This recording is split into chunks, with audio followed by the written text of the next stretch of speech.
It's showtime.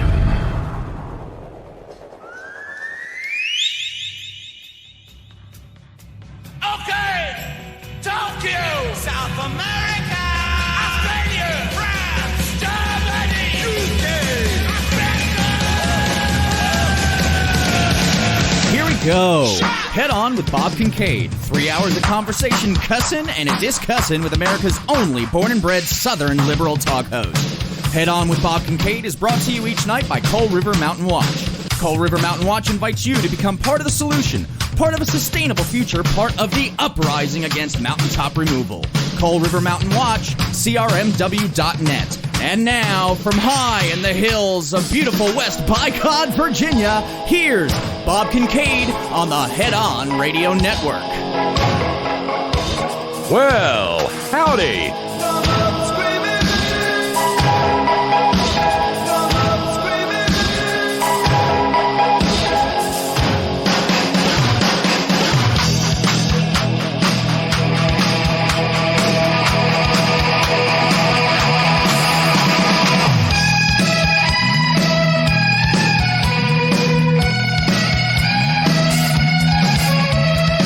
And here we go, off and running for this 22nd day of July 2020. This is The Horn. Headon.live is where you'll find us on the interweb tubes. That's where we gather in the chat room every evening, some of us do. And to participate in a merry, wacky, zany, real-time multimedia extravaganza. Yes. And consequently, you'll enjoy it too. If you pop by, just pick out a screen name and a password. You'll be greeted by early arrivers Anatole and Jimmy and Squeaky, and capably moderated by pinch hit midweek chat room utility moderator and all-around great guy, Steve from Georgistan. Steve! Yeah. Blob! So pop on by. What the heck? It's fun. We have reached midweek, and this week they're in the carry-out, the carry-out only Fellowship Hall kitchen of the Cathedral of Common Sense. It was a high summer shrimp boil. Big, beautiful red potatoes done up in the Zatarain's shrimp boil concoction. White corn on the what's it called? Silver King corn on the cob. And oodles and oodles and oodles of shrimp fresh out of the Gulf. When they're that fresh, they taste like butter. No need for cocktail sauce or anything. Yummo. All kidding aside, like I said, this is that time of year when family visits. And there is always a great big load of shrimp brought. And wow. Fan-freaking-tastic. And because, there's very little time. And so consequently, yesterday was a 2-hour program. Today's a 2-hour program. But instead of starting late, I'm going to end early. That way it sort of balances. So we'll knock off at the end of hour number 2, and I'll be able to go over and bid them farewell. So that, I will ask your indulgence on that. And thank you in advance. Every program here at The Horn begins with gratitude. This program, Randy, there is a Silver Queen. There's a Silver Queen and a Silver King, and I think there's a Silver Princess. But this was Silver King. I think it's a distinction that only matters among corn. But as I said, this program begins with gratitude because y'all are the ones who keep it on the air.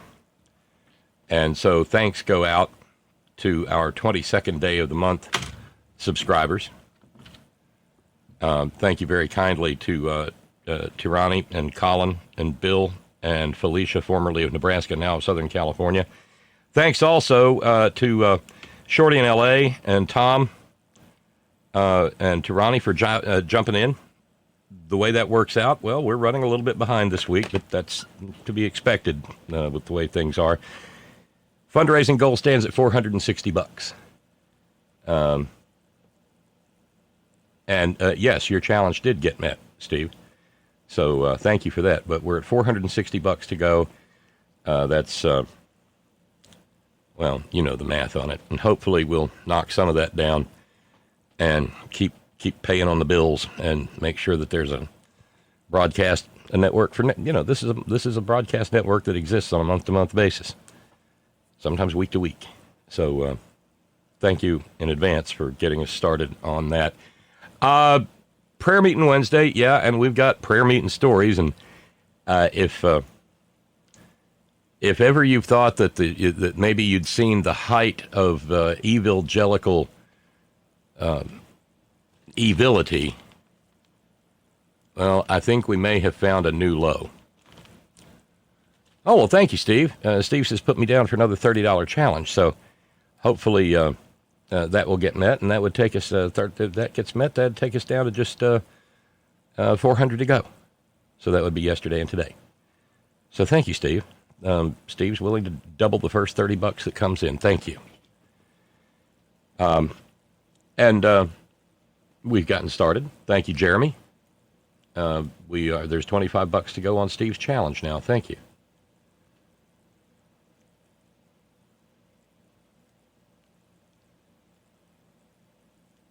And Steve also notes, subject line, Strider, Aragorn, in The Lord of the Rings, to Bilbo in The Prancing Pony Inn. Strider, are you frightened? Bilbo, yes. Strider, not nearly frightened enough. Steve says, Bob, I looked at my spreadsheet to see where we are right now. This brief conversation between Strider and Bilbo hits the nail on the head. There are 4 million infected people in 4 months total in the U.S. alone. That's about 25% of infections in the world, with 4.25% of the population. That's 1 million a month. The death rate is increasing. The infection rate is increasing. We now account for nearly 30% of the daily infections worldwide, with just 4.25% of the population. We're adding 470,000 cases and rising per week. That's 2 million per month, double the amount over the last 4 months. On July 1st, we added 844,241 cases in the previous 30 days. On July 21st, we added 1,621,146 over the previous 30 days. That's nearly double the 30-day rate in just 21 days. We've added nearly 1 million in the last 15 days.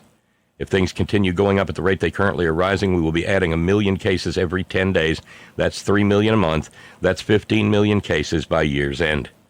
Even if the rate stays the same, we'll be adding 1.333 million per month, which is another 5.5 million to 6 million by year's end. In addition of the global number of new cases on July 23rd, we accounted for 34.58% of that total, with just 4.25% of the population.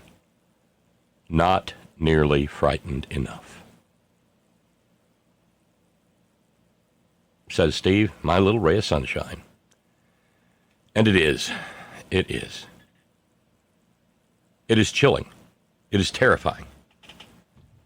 And it may be, look, of tiny snowflakes are massive avalanches made.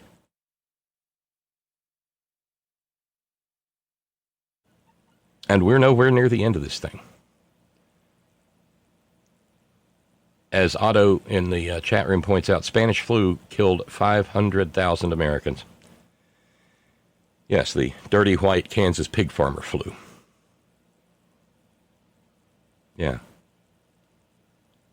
Yeah, I thought it was Strider and Aragorn and Frodo too, Megan. But I didn't want to make a thing of it. So, I find it's getting, even in the limited amount of going and doing that, I've caught myself forgetting to put my mask on 2 or 3 times. And I go back and I put it on, but it's like there's some sort of mental block or something. And it's worrisome. And I know people are tired of hearing about it day in and day out. And it's a little bit like whistling past the graveyard. But the closest thing we have to funny these days is hearing these crazy-ass COVIDiot maggot mask holes screeching about why they don't want to. So we'll continue to get some giggles along those lines. $15 left in Steve's challenge. Thank you, Jude, in the Great Northwest. Jude has been traveling to Portland to participate in the demonstrations and protests there. And please, Jude, stay safe, because the fascist bully boys have the bit in their teeth.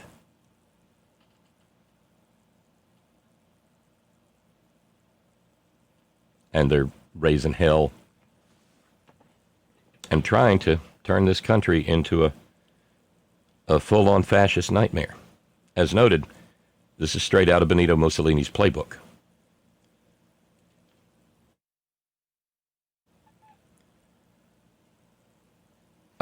Jeremy with a note. Subject line, COVID. But Bob, COVID is just a global left plot. It'll end November 3rd. I know. It ain't gonna. And I'm still bothered by that whole vaccine story out of Mother Russia. Something stinks. Something is rotten in the state of Denmark.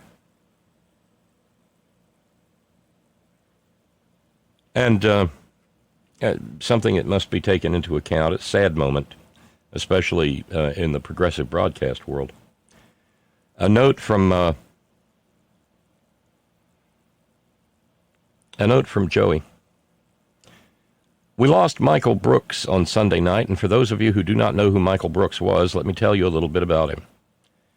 Michael hired on to work with Sam Cedar about 7 years ago and was so good as a sidekick that he virtually took over Sam's show and eventually started his own show featuring many subjects, but was primarily political. Michael was a genius who was well-versed on many subjects. He grew up very poor, and he and his sister, his children, were often on food stamps. Michael had a huge heart for the poor and downtrodden people of this country and the world. I had the privilege of meeting Michael in Brooklyn, New York on April 8th, 2017. Back when Sam held a meet and greet along with Janine Garofalo in New York. At the end of the show, Sam stayed around to talk to everybody, and Michael was making the rounds as well as greeting as many people as he could. Then he came toward me, and I couldn't help but reach out, shake hands, and say hello, because he was moving very quickly through the crowd. I congratulated him on his PhD, as I had read a little bit about him before the event, and really appreciated that I had taken some interest in his personal life. He did.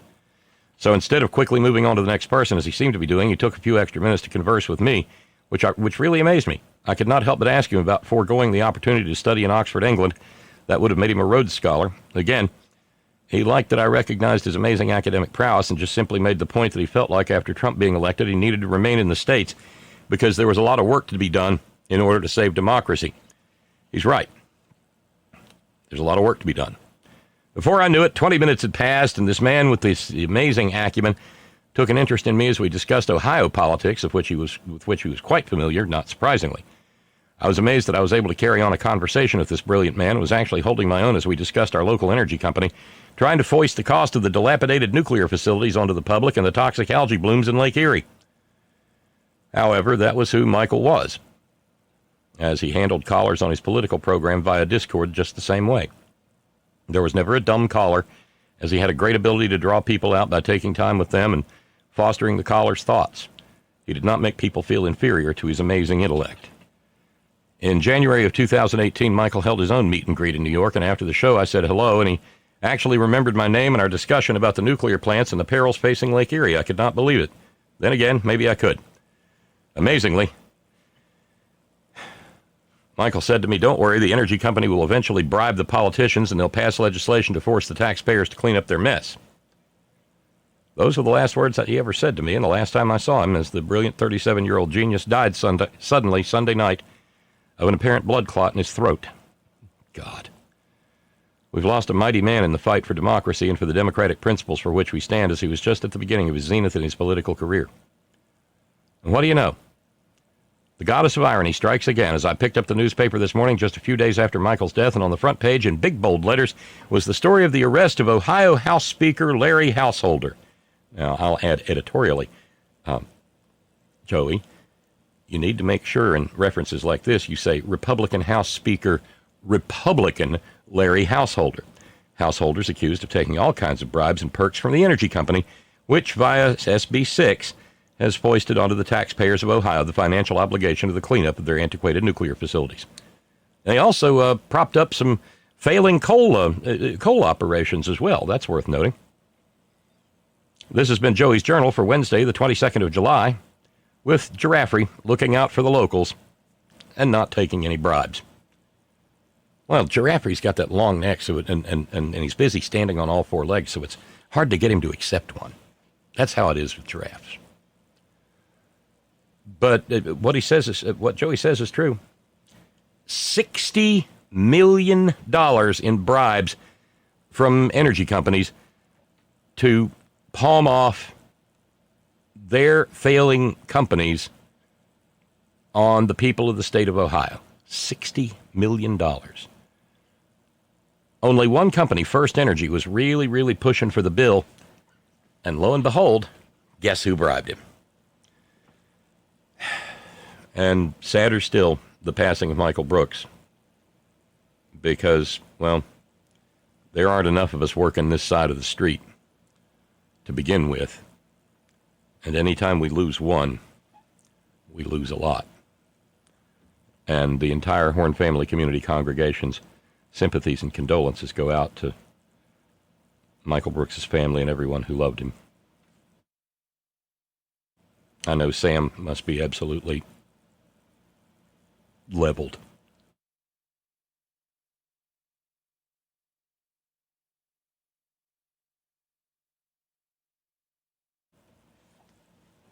So that gets us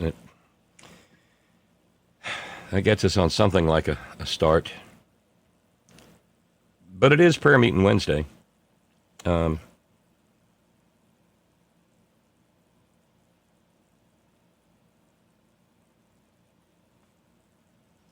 And we got some really nasty Prayer Meeting Wednesday stuff.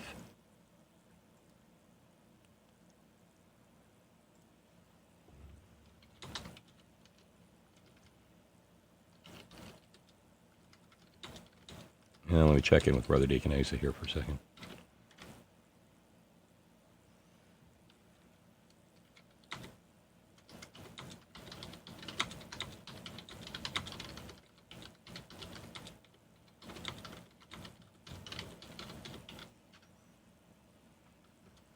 Oh, dear, that can't be any good. Sparky just shot me a note and said they're getting set up for this evening's Shitshow. Ugh. Well, I imagine it's underway by now, isn't it? Shall we check? Should we?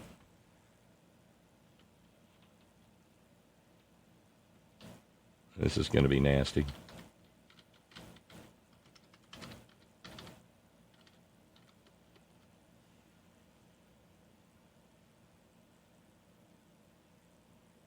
Well, I guess it starts at 5:30. Good. That gives us a little bit more time. But being as how it's Prayer Meeting Wednesday,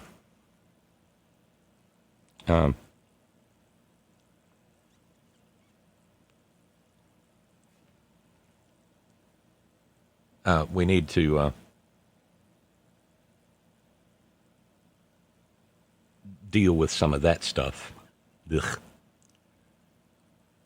A note coming in from Elberton, Rhode Island. CNN reported today that federal goons have been only sent to cities with Democratic mayors. Absolutely true. Delta and United Airlines are now requiring all passengers to wear masks. If a Delta passenger objects to wearing a mask, Delta will provide them with a doctor, so they explain why they can't wear a mask. If they don't agree to see the doctor, Delta will throw them off the flight, hopefully in midair. Sorry, that was really mean on my part. Steve says, global hoax. Let's think about this. There are 188 countries, all of them but us, are in on the conspiracy. With all these millions of people, none of them have cracked. None of them have revealed the conspiracy. All those millions of people, they're in on it. Mm-hmm.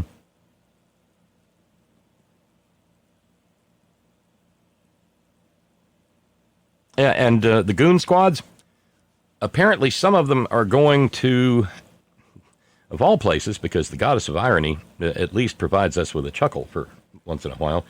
They're going to Albuquerque. Here we are, Pismo Beach, and all the clams we can eat. Oops. Shouldn't have taken that wrong turn at Albuquerque. But there we are.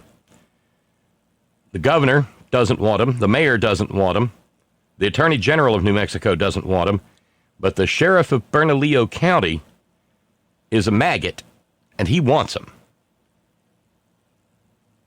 So there, that kind of explains it. What this is, these goon squads, the deployment of these goon squads, these fascist bully boys, is a test. It's a loyalty test. And so consequently,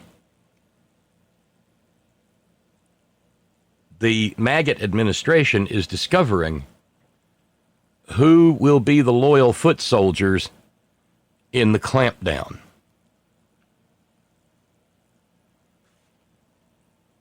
And in many cases, they're dirty sheriffs who are willing to trash the Constitution in order to maintain loyalty and enforce loyalty to that jiggling adipose wad of vanities, jealousies, and petty grievances.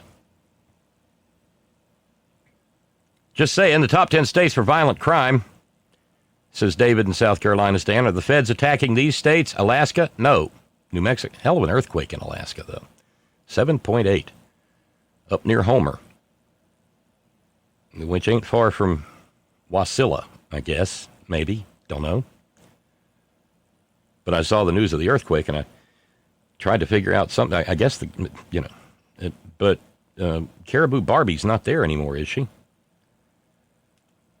Top 10 states for violent crime in the United States. Alaska, New Mexico, Tennessee, Arkansas, Nevada, Louisiana, Alabama, Missouri, South Carolina, and Arizona. And yeah, the feds are headed for Albuquerque. The goons.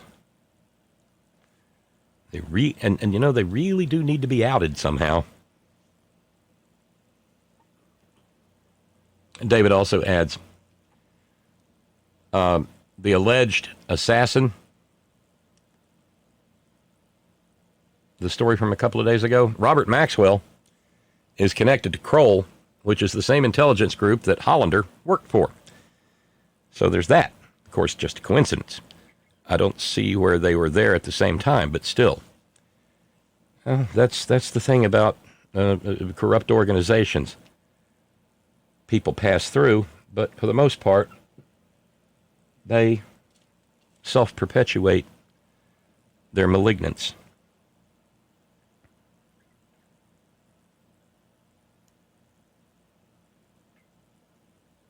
Yep. Steve in New York, Michael Brooks. Actually heard an interview he did with you on mountaintop removal and the destruction of Appalachia and the murder of its people. Mm-hmm. That was a while back, but I recall. And let's see, we're down to $10 to go on Steve's challenge. Thank you, Renee in D.C. Thank you very kindly. And thank you, Renee, for putting out a show tweet every day at the beginning of the program. Much appreciated.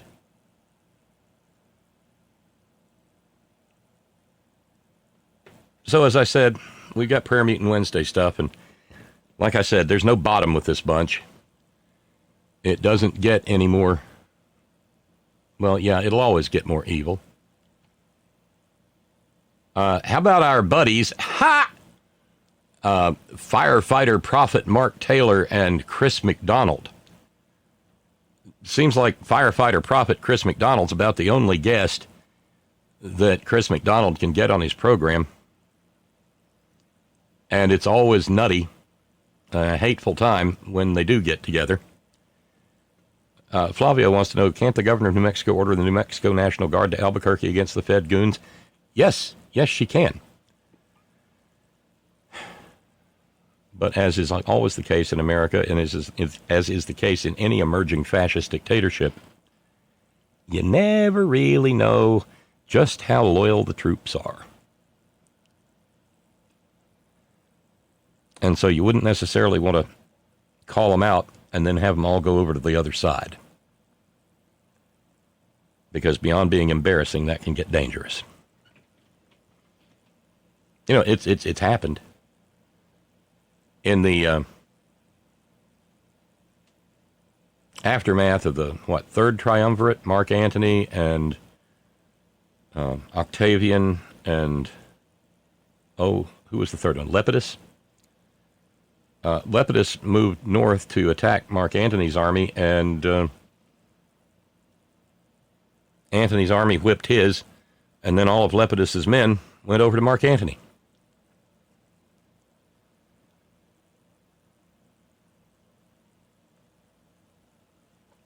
Authoritarian autocracy is dangerous like that.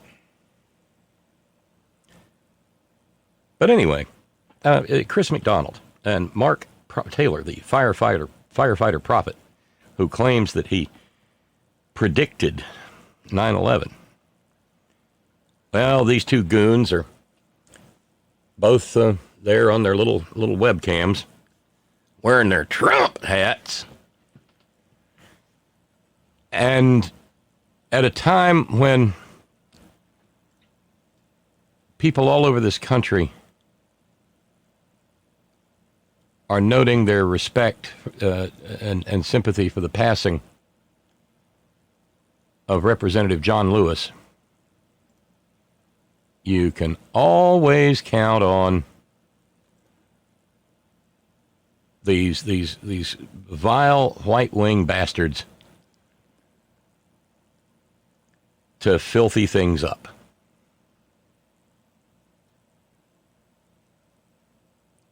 Representative Lewis died Friday night, and we all know his history.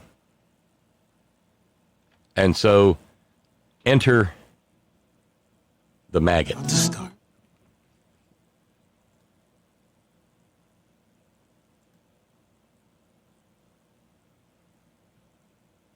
Yeah.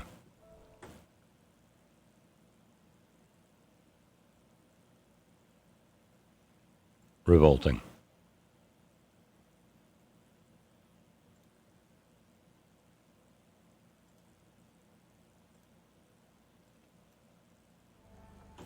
Yeah, go away.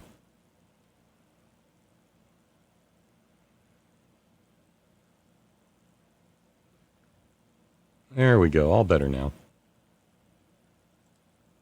Yeah, what's that you say? What's that you say, Chris McDonald and Mark Taylor? Oh, God, get the hockey puck. And maybe a bucket. Maybe a bucket instead of the hockey puck. Because this is putrid. Let me tell you something, folks. I'm from the state of Georgia. And I can tell you right now that John Lewis, and you can write your letters all you want to and your comments to me all you want to, I could care less. John Lewis was a rabid racist. He said some of the most racist rhetoric to this nation over the last 10 to 20 years of his life than any politician has ever said. He sowed division into this nation. He sowed discord into this nation racially. He basically... Really? The guy who spent his life fighting racism was the biggest racist in the country. Never mind the fact that, and we've been through this before, there's no such thing as black racism. Because race was invented by white Europeans as a concept. It is not a biological thing. It's not a genetic thing. It is an invented social construct. And racism benefits white people. So in order to be a black racist, John Lewis would have to have been advocating white supremacy. He would have had to have been a living version of that Dave Chappelle skit of the black Klansman who didn't know he was black because he was blind.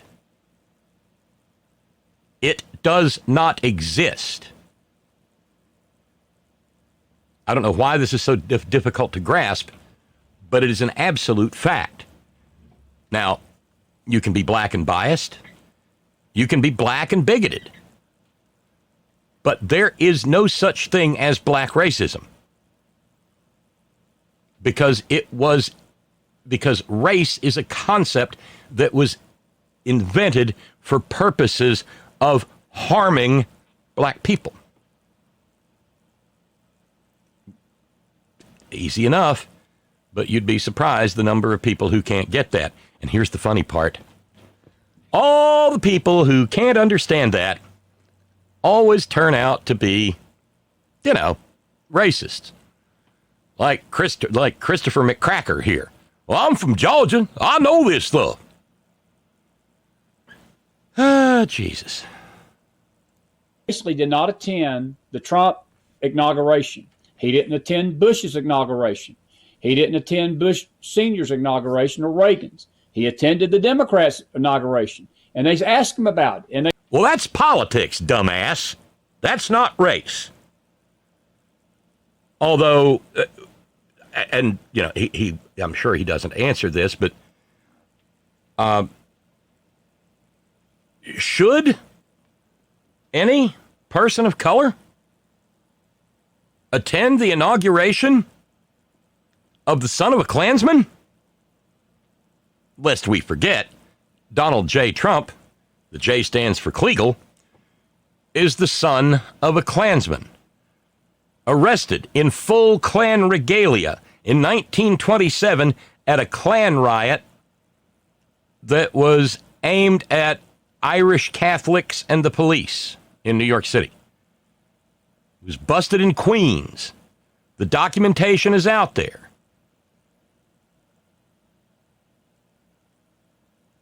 So, go figure.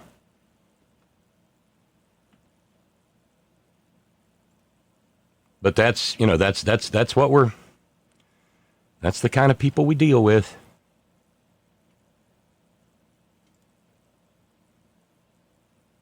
Yeah, okay. The Dave Chappelle character, Brother Deacon Asa from the serving as the Horn Ad Hoc Research Department for the evening. The Dave Chappelle character was black white supremacist Clayton Bigsby. I know, Darlene in Connecticut, her head's probably already hurting. Wait, he sowed discord racially? How does one sow discord racially? John Lewis was being racially when he supposedly sowed discord. I know. Come on, Bob, Megan says. When they say someone sowed racial divisions, it means they made white supremacists feel bad for believing they're superior. Or made white supremacists just look as stupid and disproved white supremacy as thoroughly as they do every time they open their filthy white supremacist mouths. Nasty fuckers.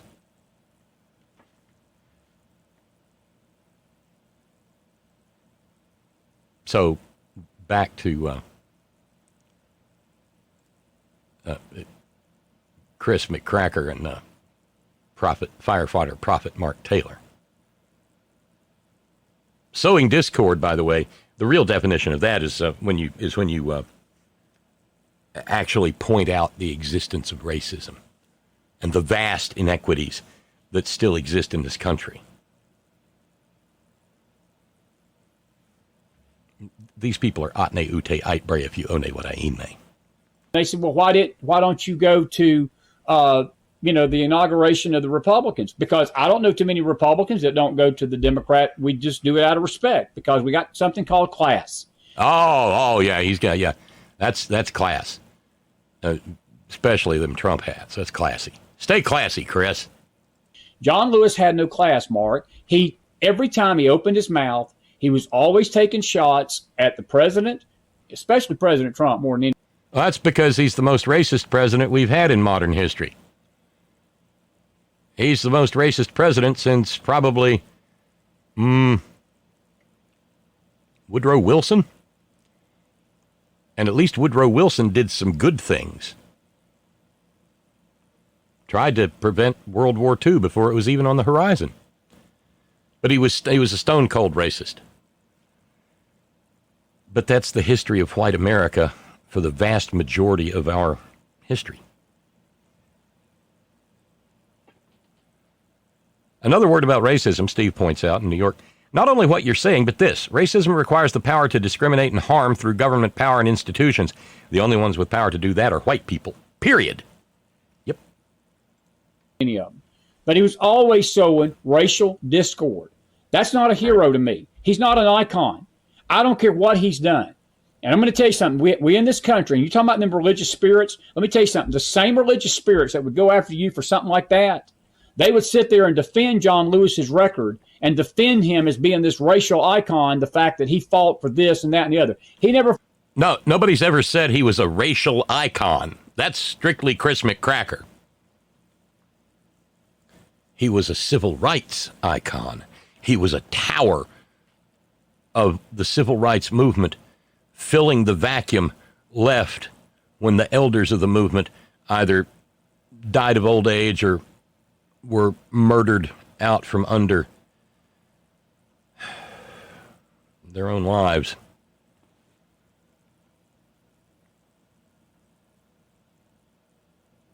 Inaugurations missed. Steve doing a little fact checking. John Lewis boycotted the COVID Caligulas and W's first. That's it. Fucking liar. But then again, he's an EVILgelical. Right. EVILgelicals lie. It's who they are. It's what they are. Megan says, amazing how their own memories are totally erased all the pot shots President Obama took, from how he handled a turkey pardon at a Thanksgiving to wearing a tan suit. Oh, my God, the tan suit. The mere mention of it sends shivers down my spine.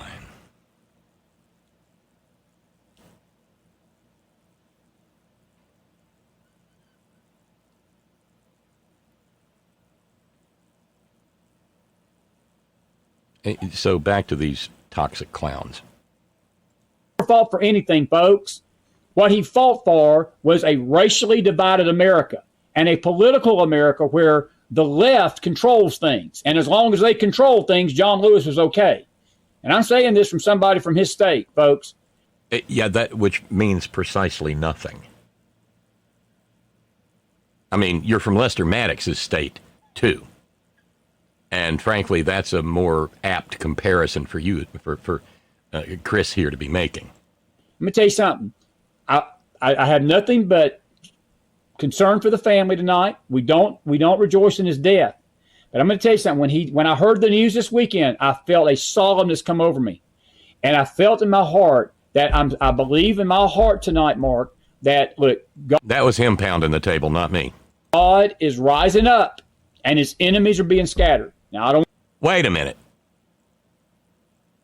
Did this jackass say God killed John Lewis and not cancer? John Lewis was 80 years old.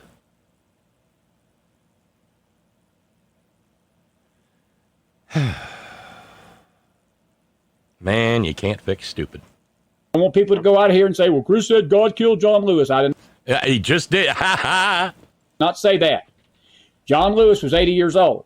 It was his time. And it's like all of our times. I could be dead tomorrow. You know? Devoutly to be wished, but whatever. It's to be my last Monday Night Spiritual Smackdown. We all have... Really? The Monday Night Spiritual Smackdown? Because what is that? Is that in the... is that from a verse in Two Flip-Floppians?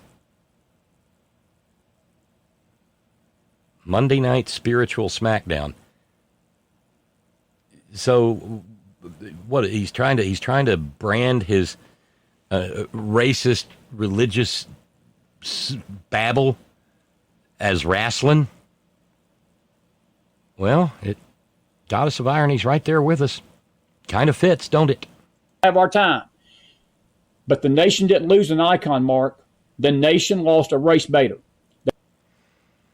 Yeah, a race baiter. Well, let's not talk about what kind of baiters firefighter prophet Mark Taylor and Christopher McDonald are. Go away, I'm baiting. Jesus, these assholes. But it gets worse. I guess when you work that corner, you have to know that the more outrageous things you say, the more Emery and Marveline and sitting there in their matching Barca loungers are going to love it. It's been a while since we had a... Oh, dear God, I hope Tracy's not listening. At least she's probably not driving anywhere. It's been a while since we had a Jesse Lee Peterson sighting. Not long enough, though. Not by a long shot. No, don't know how he got another program, but I can think of many words to call ex-Congressman John Lewis. Hero would not be one. So she's lying. Well, maybe he is a hero because she is the daughter of Satan and he is a son of Satan. So maybe in that world he's a hero and that he pushed evil. John Lewis, Congressman John Lewis, he did, was... Really? I wish, there are times I wish that Jesse Lee Peterson was performance art. There are times that I wish Jesse Lee Peterson was a character dreamed up in the fertile imagination of Dave Chappelle. But he's not. And he has some sort of an audience. A race hustler, a loser. He divided the race. Never lost an election, but somehow he's a loser. He assisted in dividing the races like no one else I ever heard, like the rest of those so-called civil rights leaders. I'm trying to figure out who ripped off whom. Did Chris McDonald rip off Jesse Lee, or did Jesse Lee No. Because, no. Apparently Jesse Lee ripped off Chris McDonald. Because that was the Monday night spiritual smackdown. Wait, let's see. So, no. Chris McDonald ripped off Jesse Lee Peterson. Jesse Lee Peterson works mornings, whereas Chris McDonald does an evening thing. My goodness. John Lewis was not a hero. He was a zero, not a hero. And I don't care how they put that fancy music where Oprah's talking about him and he's talking about all... Yeah, that fancy music. Not the cheap, low-rent music. Fancy music. That stuff. It's just emotional crap to pull you in and make you accept a man who was evil as though he was good. You need to be aware of that. They try to emotionalize this to make you believe a lie. When John Lewis was alive, he did. We knew he was a race hustler. He divided the races. He did not unite them. You know, they keep saying this over and over again, but you'll notice that neither Chris McCracker nor Jesse Lee here can provide any examples. They're just bare assertions. And assertions without evidence are garbage. And just because he marched in a rally down in Alabama, Georgia, wherever he was, doesn't make him a hero. Because that's what he did. He just marched. Up, 2, 3, 4. Up, 2, 3, 4. Just marched. Never mind the nightsticks and the dogs. Never mind being beaten so badly he was left for dead. Never mind the fact that he never let them stop him, that he said that he would be stopped when he was dead. And he made 80 years of his life count. Every day of the 80 years of John Lewis's life counted, mattered. As opposed to this absurdist, EVILgelical freak whose life, well, he's what we call here in the hills a blivet. 10 pounds of shit in a 5-pound onion bag. John Lewis did not do anything to earn becoming a Congress for so long. Becoming a Congress. A whole Congress. John Lewis, a Congress.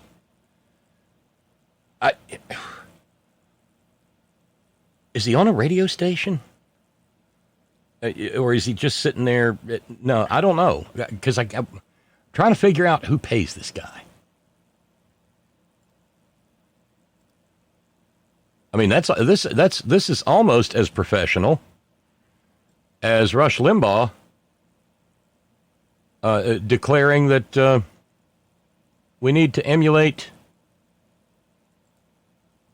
what? Yes, the Donner Party.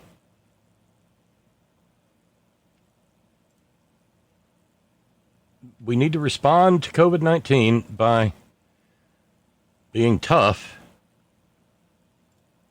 like the Donner Party. Whoa. That's some professional broadcasting is what that is. Sure enough. Aware of that. They try to emotionalize this to make you believe a lie. When John Lewis was alive, he did. You skip a bit, brother. To earn becoming a Congress for so long. He didn't make things better. He made them worse. He did not make things better. And that's the truth. I don't know what's in people. I do know. But why people have to lie when you die. You could be a son of Satan while you live, very destructive. But when you die, it becomes so emotional, and people just make up lies about you. Well, I give credit where credit's due. In his video, he put up pictures of Congressman Lewis, and at least he didn't pull a Marco Rubio and put up a picture of Elijah Cummings. So he's got that going for him. John Lewis did not apologize for dividing the races, for calling America a racist society. He was a phony. He was a race hustler. I don't know where he went when he died, but I do know, according to all the report, he did. But he was not a good man. I don't know what he said to God before he died, but I know he did not apologize to this country for... for fighting against Jim Crow, for making sure that Jesse Lee Peterson, for instance, could drink from any water fountain he chose or even sit down at the lunch counter. No, he didn't apologize for that. But if you buy into the stuff that the Bible business, if you buy into that, you know what was said to John Lewis when he reached those glorious gates. Well done, thou good and faithful servant. That's what was said. If that kind of thing is real, that's what was said. Dividing and lying and doing what he did to America. He used black people for his own personal gain.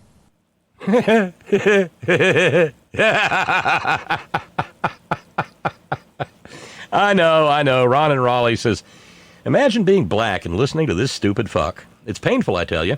The money must be real good to say this shit out loud, speaking of not hearing from someone in a while, E-dub.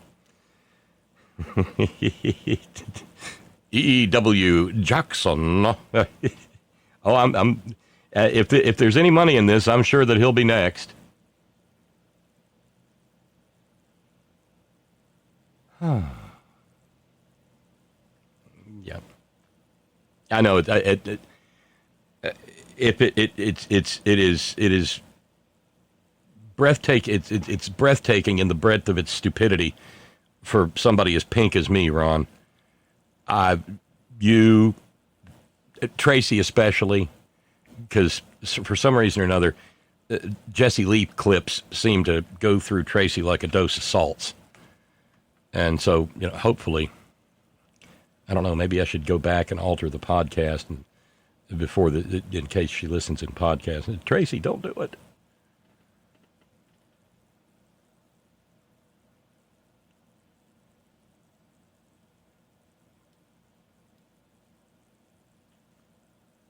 David in South Carolina stand pointing out, maybe John Lewis only attends the inauguration of legitimately elected poetesses.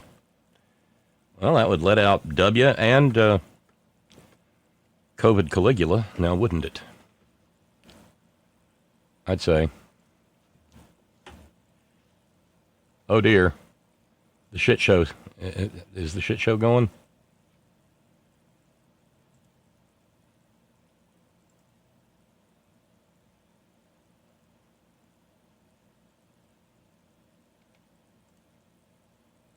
There's Matt Schlapp. Nope, he's late. He's late again. Because of course he is. Sheesh.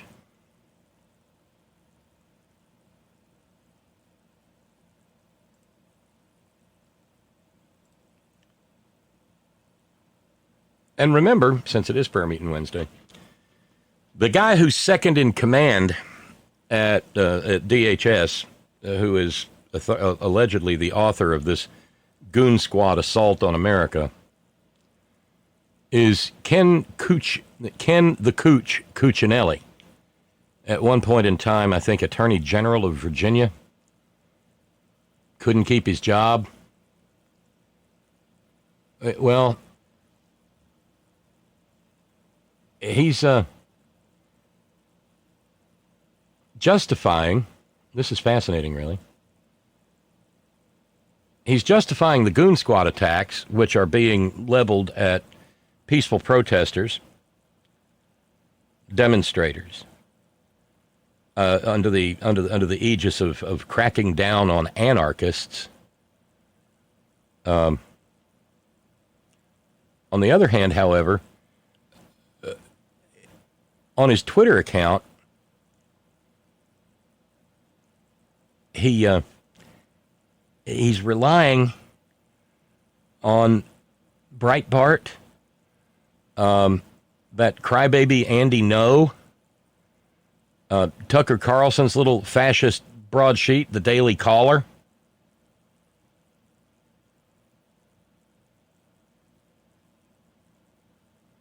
And most particularly Andy No.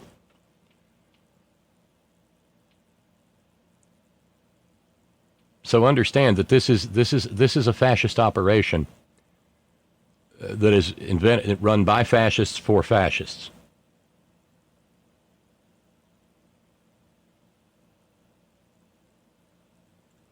But we have to have some fun on Prayer Meeting Wednesday, too. And that's why I'm so glad for stories like this.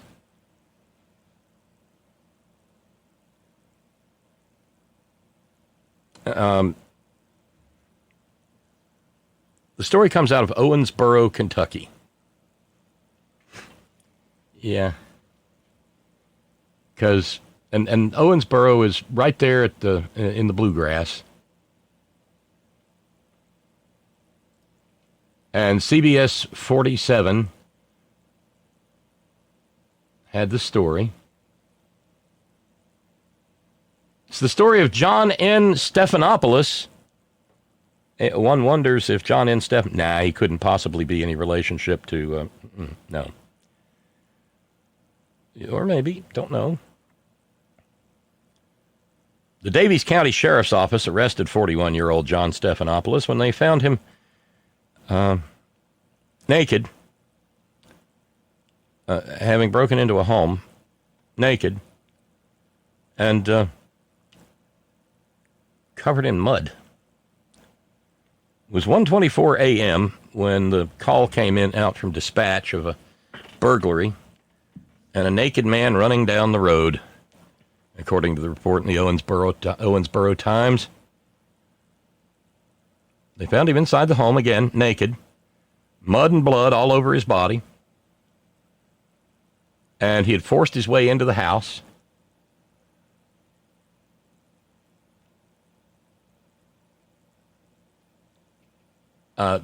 He had apparently punched holes in the drywall. The windows and walls were smeared with blood and mud. Broken glass on the floor. Eventually, a sheriff's deputy tased him just to get him to settle down, but it didn't work. They tased him and handcuffed him. But then 41-year-old John Stephanopoulos jumped up and tried to bull rush the deputy. Somehow or another, he didn't get killed. This, of course, is where I explained to you that John N. Stephanopoulos, age 41, of Owensboro, Kentucky, is white. Because if he'd been a black guy who jumped up and was wearing handcuffs and ran at a deputy, he probably would have had 92 bullets run through him. But they didn't kill him. And I'm glad of that. But police do occasionally investigate things. And so they ask people questions like, why in the world are you doing that? The hell's wrong with you? To which John N. Stephanopoulos, 41, of Owensboro, Kentucky, responded, I was using mushrooms with Jesus, and we was playing a virtual reality video game together. Oh, dear.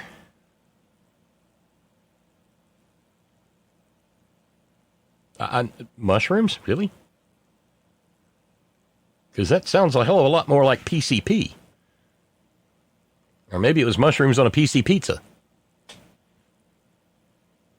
God, me and Jesus doing some mushrooms, playing virtual reality. Imagine poor Emery and Marveline when they heard the screaming outside and they looked out in the road and there's this naked man covered in mud and blood running down the street. Emery, call the 911. So they threw the book at him. Indecent exposure, burglary, criminal mischief, resisting arrest, public intoxication, and menacing. I just haven't figured out. I guess there wasn't a stream nearby close enough to merit stream littering.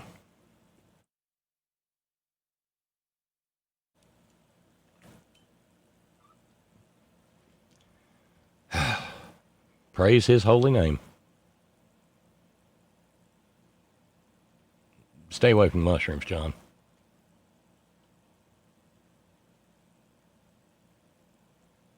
And I freely confess, when I saw the story, I thought, oh, Florida man. Nope, Kentucky man.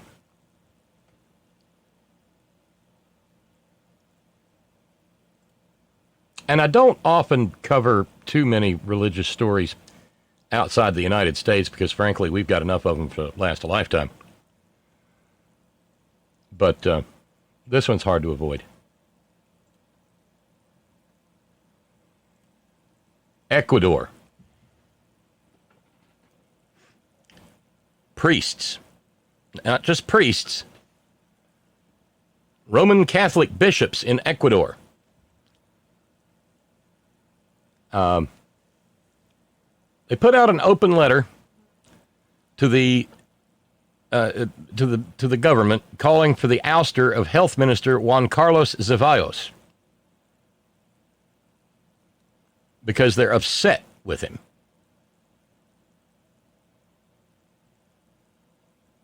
Why are they upset with the health minister of Ecuador? We think that the Ministry of Health, by way of its employees and officials, appears dedicated to persecuting doctors and small distributors of chlorine dioxide, a substance proven to cure COVID-19. Many doctors know this, but combat this irrefutable knowledge. I don't think they know what that word means. Refusing to do clinical trials simply because the FDA and WHO won't do them, nor approve the chemical's use. On various occasions, communications have been addressed to the ministry on the subject, and their responses have been negative. For that reason, we are addressing you so that by your authority, you can stop this persecution of chlorine dioxide. How do you persecute a chemical? Don't know.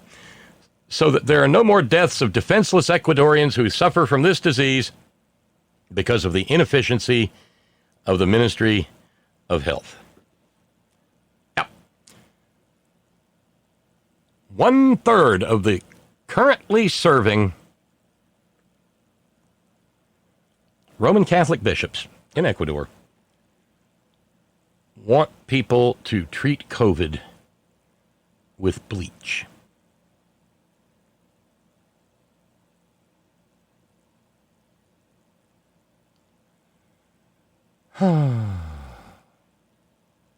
Because big pharma, big government, I don't know.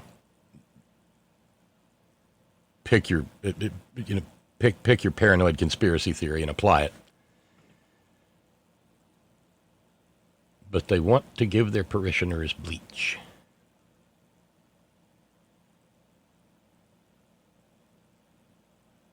Dear God. We're all screwed, Bob. Oh, the shit show's on. Let's see how much of this I can stand. Complete. We're going to do it properly. We've been doing it properly. Sections of the country come up that we didn't anticipate. For instance, Florida, Texas, etc.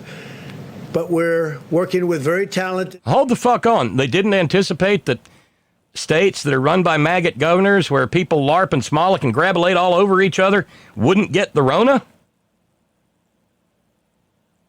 They're not very good at that anticipating, are they? The mayor of Chicago just said moments ago that you're doing this to divert attention from your failures on coronavirus. You are only targeting cities. We haven't had that failure. You are only targeting cities, though, run by Democrats. Is this just a political stunt? Yeah, the cities, unfortunately, that are in trouble are all run by Democrats. You have radical left Democrats running cities like Chicago and so many others that we just had a news conference. And unfortunately, that's the way it is. I mean, that's the facts. When you look at Chicago and you look at the job, Mayor Lightfoot sent me a letter yesterday, and I think in their own way they want us to go in. There'll be a time when they're going to want us to go in full blast, but right now we're sending extra people to help. We're arresting a lot of people that have been very bad. As far as the coronavirus, as you say, I think we've done some amazing things, and I think you'll probably see that if you compare our statistics to other countries, and if you look at death rates, etc., you're going to see, and especially into the future with what's happening, you're going to see some very, very impressive numbers for the United States. John, please. Just a follow-up on that. Go ahead, John. Mr. President, do you plan to do a national strategy to help schools reopen and reopen safely? And regarding the children in your family, your son, your grandchildren, are you comfortable? Don't talk about my kid. Have them back in person? No, that's... Don't talk about Melania's kid. That, and we do have a national strategy, but as you know, ultimately it's up to the governors of the states. I think most governors, many governors, want the schools to open. I would like to see the schools open, especially when you see statistics like this. We have great statistics and on young people and on safety. So we would like to see schools open. We want to see the economy open. You mean the great statistics that say that up to 1 million children will die if you just reopen? Price increases up, I think they said 21%, which is a record that's never happened before. That's a great sign. We have an economy that's going to be booming. It's going to be, a lot of jobs are being produced. The job numbers will be coming out shortly, meaning over the next week or so, and I think it'll be a continuation of the last 2 months. The last 2 months have been incredible. So I think we're going to have a great economy. You're going to have a fantastic next year. I think you're going to have a very good third quarter, actually, when the third quarter numbers come out. Interestingly, they'll be announced just before the election. They'll be announced around November 1st. So, yeah, I would like to see the schools open 100%, and we'll do it safely. We'll do it carefully. But when you look at the statistics I just read having to do with children and safety, they're very impressive. They have very strong immune systems. But you would understand that the children who go to school, then go back to home, some live with their grandparents, sure, that there's a real risk. Would you understand if some schools... Well, they do say that they don't transmit very easily, and a lot of people are saying they don't transmit, and we're looking at that. We're studying, John, very hard, that particular subject, that they don't bring it home with them. Now, they don't catch it easily, they don't bring it home easily, and if they do catch it, they get better fast. We're looking at that fact. That is a factor, and we're looking at that very strongly. We'll be reporting about that over the next week. Please. Mr. President. 100 dead children in Texas. They don't catch it very well. with new orders on mask requirements. Is that something you wish all the governors would do? Well, a lot of the governors, they have different requirements. Some of the governors are very strong on masks, others aren't. I think it's really going to ultimately be up to them. We've given them the facts. We've given them everything we know. They have their own facts. Some are strong on masks, and as you know, some aren't in the same ballpark. But I think all are suggesting if you want to wear a mask, you wear it. I bring one. I have one. I've worn it. And I think when I'm in certain settings like hospitals and various, or when I'm close, when you can't socially distance, I believe in it. Let's see, do I? I do. I have it. And if in certain instances, I think you really, I think you want to travel with a mask. There are instances where you really can use it. I would believe it would be a good thing. Yeah, sir, please. one just follow-up. D.C. Mayor Bowser came out with such an order today. It, of course, doesn't apply to federal properties, but would you encourage federal properties, and including the White House complex, to follow the order?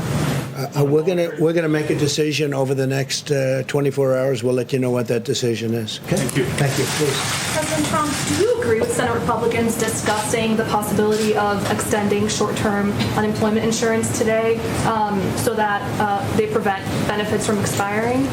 Well, I think a lot of politicians are discussing that, Republicans, Democrats, and right now a lot of my representatives are on the Hill. They're discussing CARES Act or Phase 4, whatever you want to call it. And I think ultimately something good will come out of it. The economy is starting to really come back strongly when you look at the numbers, even with the fact that, like, California is still closed up in many big states. I think the numbers are even more impressive considering that some states, like California, big ones, are pretty well shut down. So we expect to have something over a period of time, over the appropriate period of time. Thank you very much. These two questions are with Andrew Feinberg and J.C. Beulah. One is, today you said you're sending federal law enforcement officers to run cities run by extreme politicians, that's the word you used, who happen to be all Democrats, who have supported Black Lives Matter protests. I didn't say who supported. No, I said Democrat politicians. And these are the cities where you have the problem. If you look at Chicago, if you look at Detroit, if you look around any of these cities where we have the problems, and we're sending them help, but we're really waiting for them to call for the big help, for the big numbers, for the large numbers of people that we have ready, willing, and able. You look at Chicago, where 14 people were shot yesterday, where over the weekend many people died and many people were shot, and over the last month they're setting record numbers. We are waiting for the mayor, respectfully, and other mayors and governors to call us.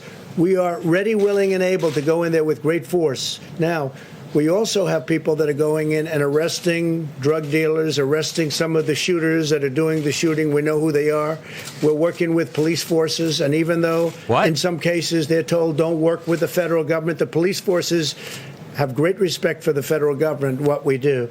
But we're ready, willing, and able to go into these cities that are just being decimated with shooting, and we're going to help. Please. I have a question on crime, but first, I don't think we really got an explanation yesterday on why the health experts are no longer joining you at these briefings. Can you explain why? Because they're briefing me. I'm meeting them. I just spoke to Dr. Fauci. Dr. Birx is right outside. And they're giving me all of everything they know as of this point in time, and I'm giving the information to you. And I think it's probably a very concise way of doing it. It seems to be working out very well. Okay, so on crime, but they're very much involved. They're very much with the relationships are all very good, all very good. The relationships that we have with the doctors, with everybody working on the virus has been, I think, extraordinary. Kaylee's here, and I think you would say the same thing. You work with them all the time. Yeah, go ahead, please. So on crime, in 2016, you said it was President Obama's fault that homicides were up in Chicago. So why was it the president's fault then, but it's not your fault now? Chicago is a disaster. The mayor is saying, don't come in. The mayor is telling us not to come in. At some point, we can void that if we have to, but we may have to because it's out of control. I assume she's saying that for political reasons. I think it's negative political reasons. She's a Democrat. I'm going to be nice. She's a Democrat. She's making a big mistake. People are dying in Chicago and other cities, and we can solve the problem. They have to ask us, but we can solve the problem. Why was it President Obama's fault in 2016? You credited it as because him. President Obama was invited in, and he did a poor job. President Obama could have gone into Chicago. He could have solved the problem, and he didn't. In our case, they don't want us in. We can solve the problem very easily. We're equipped with the best equipment, the best people, and you see what we're doing. I mean, Portland was coming down. It was busting at the seams, and we went in and protected all the federal buildings. You know, Jude makes a great point. Thanks to the genius of Sarah Cooper, the comedian, everything he says is now funny because all we have to do is imagine Sarah Cooper saying it. Jude says, now I can only view Sarah Cooper mouthing his words. And you know what? That's healthy. That's helpful. That takes some of the away. Ron in Raleigh says, incredible? Hey, Bob, put on your word-knowing hat. Doesn't that mean something lacks credibility? Asking for a lexicographer friend. Yes, it means it is non-credible. Uncredible. Not capable of being believed. Because our word believe, the Latin for that is credo, credere, credi, creditum, I think. And so credo means I believe, first person, singular, active voice, present tense. I believe. So when he's all these things, and that's the goddess of irony, tweaking his little orange pimento nose. Every time he says incredible, it's a tell that he's lying. Respond to Joe Biden, who today described you might have heard that, as the first racist to be elected president. That was his words. Well, you know, it's interesting because we did criminal justice reform. We passed criminal justice reform, something that Obama and Biden were unable to do. We did opportunity cities.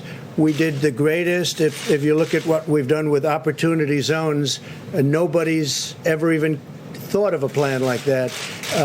Prior to the China plague coming into our country, and really, there it is, the China doing plague, terrible things all over the world, doing terrible. See, she's fucking with him. She's just fucking with him because she can now. The goddess of irony. He gets asked a question, and maybe the reporter knew that this would happen. He gets asked a question. Why would Joe Biden say you're the first racist president? Joe Biden's wrong about that, of course. But why would Joe Biden say you're the first racist president? And then he answers by saying something racist. Beautiful. Just beautiful. Done more for black Americans than anybody, with the possible exception of Abraham Lincoln. Nobody has even been close. Thank you very much, everybody. Thank you. Maxwell, Mr. President, do you want to clarify what you said? That's it? The Shitshow was a lot. Shitshow 2.0 is not nearly as awesome as Shitshow 1.0 was. My gracious sakes.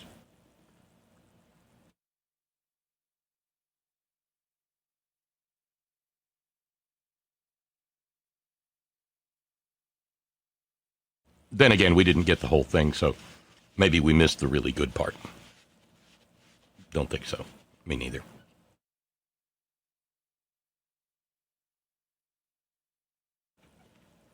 And I can happily announce, thank you very kindly to Irish Dave, our 400 and the remainder of Steve's challenge got met, so that's 400. And Irish Dave just have a show on me for yesterday, so we're down to $200.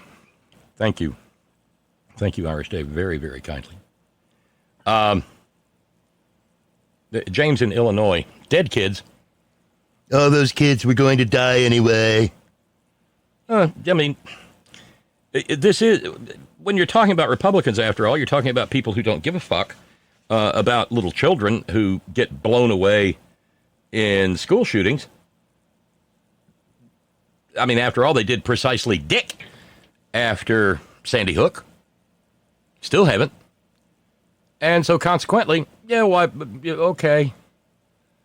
I mean, if the Rona didn't get them, Some young white freedom protector would have. Protector. Mm-hmm. Trump spoke to Dr. Fauci, Lee says. Did the dialogue go like this? Mr. President, we have to make changes to reduce infections. Tony, you're a loser. I have a big brain. The economy's great. We can't shut it down again. These cases are going to disappear. No problem. Why do you not understand this? And the economy's not great. And you know what? If they don't shut it down, the Rona will do it for them. It's a question of whether or not one does it rationally and with purpose, or you let it just haphazardly be shut down by a pandemic that spreads and spreads and spreads and spreads. And you might refer back to Steve in New York's little ray of sunshine note from the beginning of the program.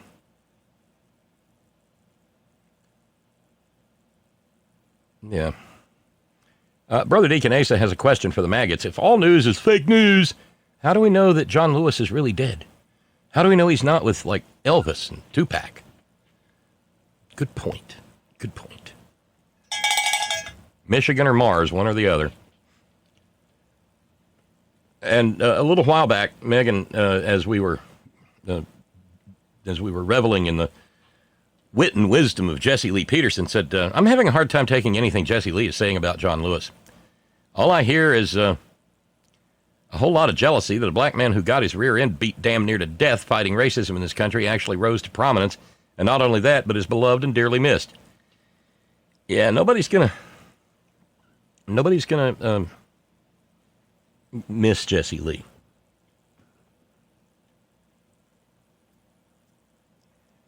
It's like that old joke about what's the difference between a banjo and an onion. Nobody cries when you cut up a banjo.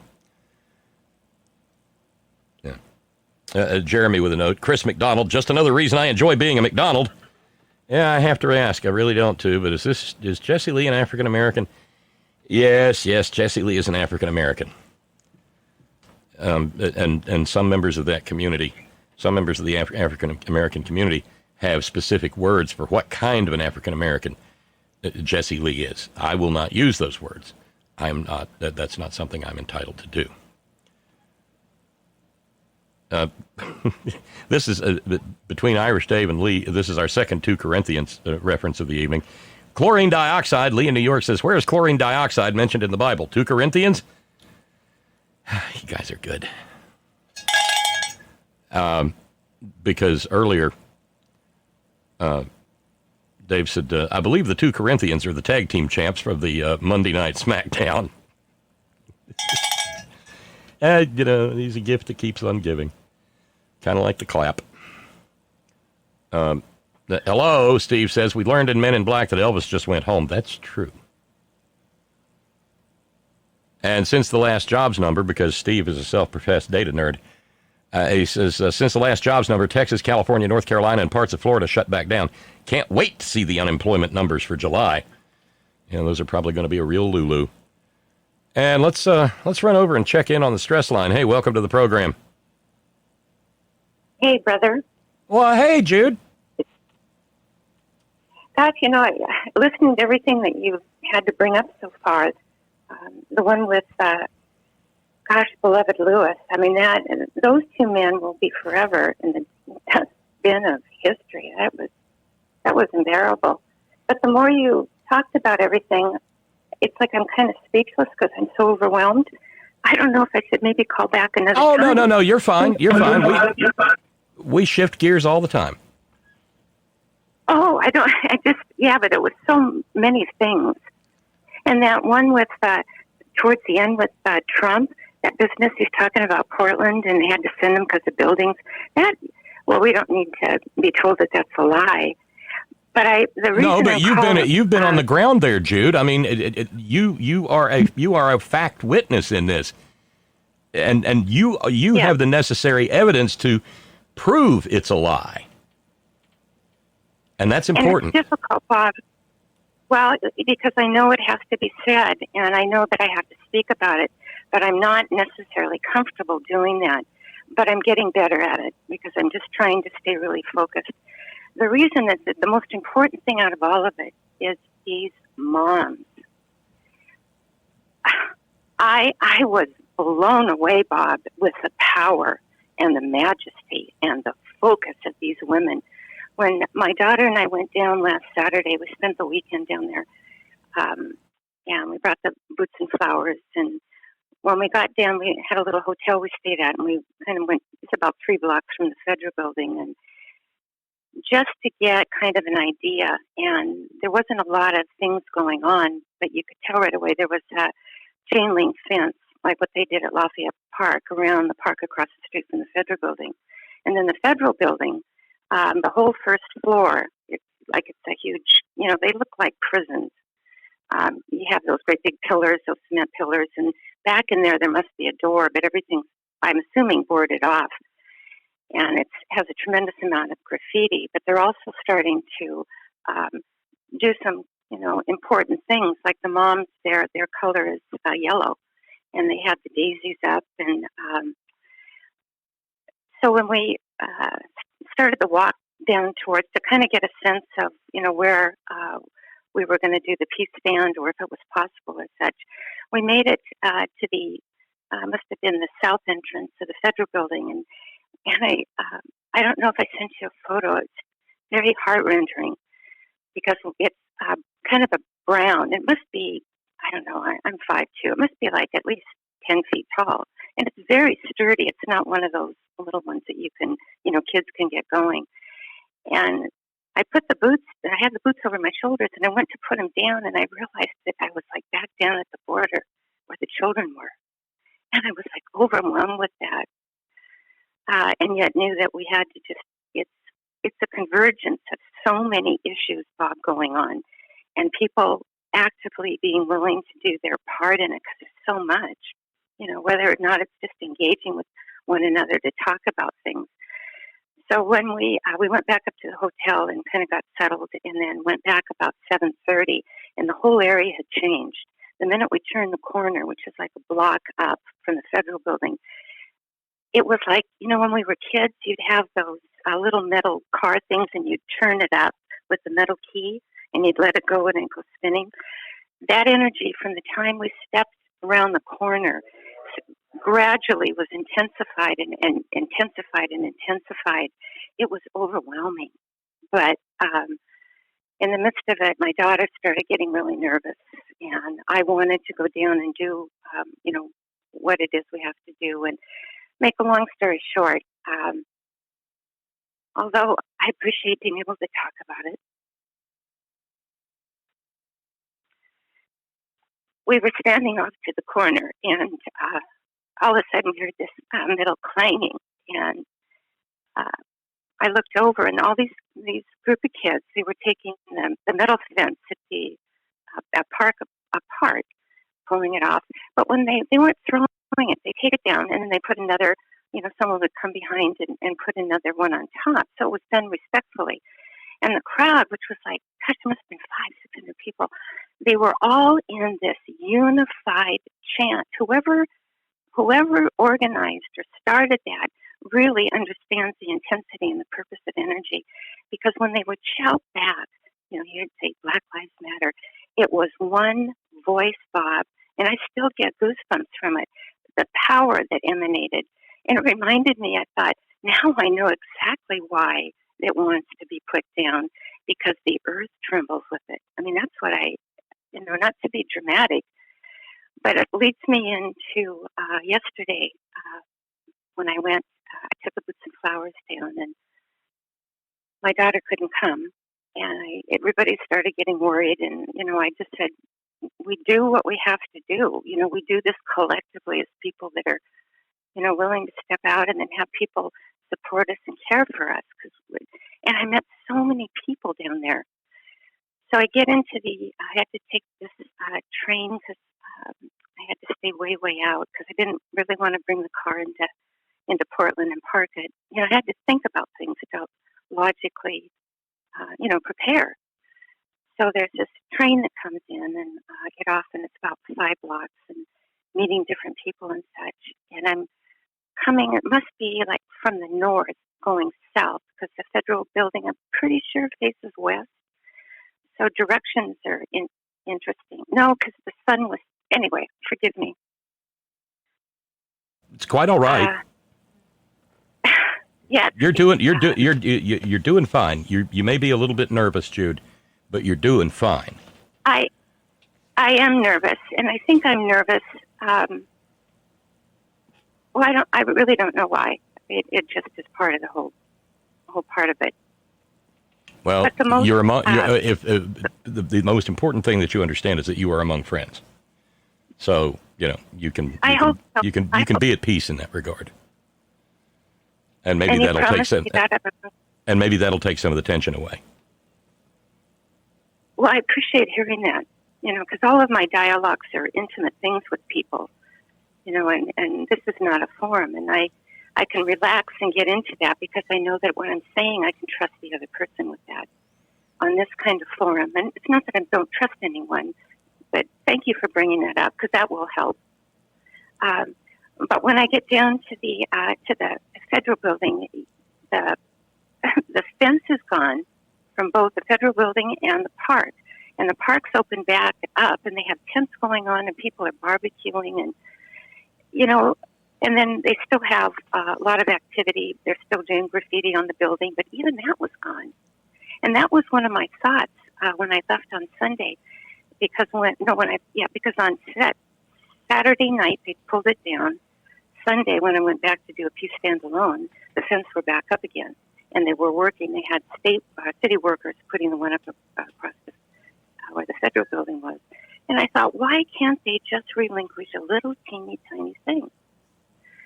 So I was amazed to be able then to walk in front of the federal building, and then could go in between where the graffiti was, and met some individuals. And there was a couple that did take a photo of the boots and flowers.